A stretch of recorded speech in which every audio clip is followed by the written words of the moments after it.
প্ৰসংগ উমৰাংচুৰ কয়লা খনিত শ্ৰমিকৰ কৰুণ মৃত্যুৰ ঘটনা। এই ঘটনা সন্দৰ্ভত ন্যায়িক আয়োগৰ সাক্ষ্য গ্ৰহণ। সমগ্ৰ ঘটনাৰ তদন্তৰ বাবে ৰাজ্য চৰকাৰে এজনীয়া তদন্ত কমিটি গঠন কৰিছে। তদন্তৰ দায়িত্বত আছিল অৱসৰপ্ৰাপ্ত ন্যায়াধীশ অনিমা হাজৰিকা। মঙলবাৰে অৱসৰপ্ৰাপ্ত ন্যায়াধীশ অনিমা হাজৰিকাই ঘটনা সন্দৰ্ভত ভাষ্য গ্ৰহণ কৰে অসম জাতীয় পৰিষদৰ সাধাৰণ সম্পাদক জগদীশ ভূঞাৰ। প্ৰায় ৩ ঘণ্টাজোৰা ভাষ্য প্ৰদানৰ অন্তত সংবাদ মাধ্যমৰ আগত মন্তব্য ব্যক্ত জগদীশ ভূঞাৰ। তথ্য প্ৰমাণসহ সকলো দিশ অৱগত কৰা হৈছে অৱসৰপ্ৰাপ্ত ন্যায়াধীশগৰাকীৰ আগত। ন্যায় ব্যৱস্থাৰ ওপৰত সম্পূৰ্ণ আস্থা আৰু বিশ্বাস আছে।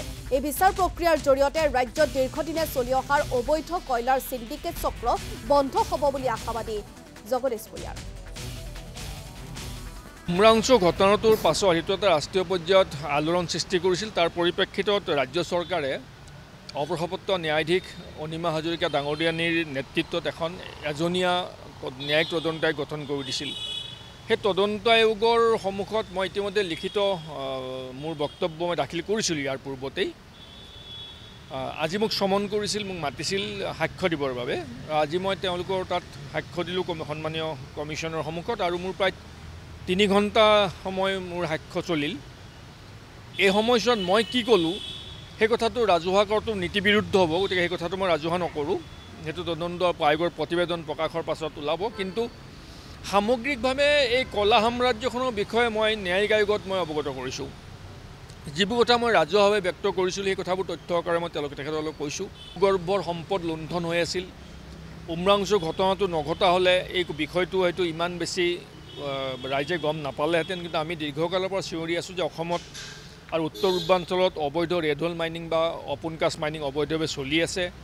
ভাৰত চৰকাৰৰ অনুমতি নোহোৱাকৈয়ে অবৈধভাৱে চৰকাৰী পৃষ্ঠপোষকতাত কয়লাৰ খনন সৰবৰাহ সিন্ডিকেট চলিছে। কথাবোৰ সদায় কৈ আছিলোঁ, আৰু সেই কথাবোৰ তেতিয়ালৈকে কৈ যাম যেতিয়ালৈকে ব্যৱস্থাবোৰ চৰকাৰে বন্ধ নকৰে। অসমৰ কয়লাৰ উপৰিও অৰুণাচল, মেঘালয় আৰু নাগালেণ্ডৰ কয়লাৰ ওপৰত যিটো মানে অসাধু চক্ৰই যিটো সিন্ডিকেট চলাই আছে, কলা সাম্ৰাজ্যখন এখন এতিয়াও চলি আছে।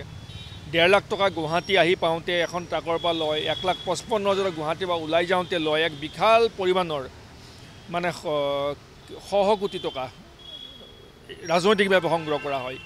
গতিকে ইয়াত বিধায়ক জড়িত, শদিয়াৰ বিধায়ক বলিন চেতিয়া জড়িত, মাৰ্ঘেৰিটা বিধায়ক ভাস্কৰ শৰ্মা জড়িত, মেঘালয়ৰ কয়লাটোৰ কাৰণে কেইজনমান বেলতলাৰ ব্যৱসায়ী জড়িত। সামগ্ৰিকভাৱে এটা সংগঠিত ৰূপত এই ব্যৱস্থাটো চলি আছে। গতিকে এই ব্যৱস্থাটো বন্ধ হ'ব লাগিব, আৰু বন্ধ হ'বৰ কাৰণে ৰাজনৈতিক আন্তৰিকতাৰ প্ৰয়োজন আছে।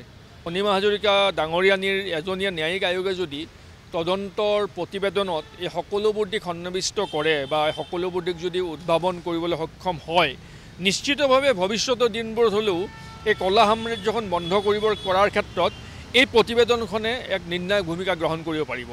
গতিকে আমি গভীৰ আশাবাদী, ন্যায়িক ব্যৱস্থাটোৰ আশা আমাৰ বিশ্বাস আছে।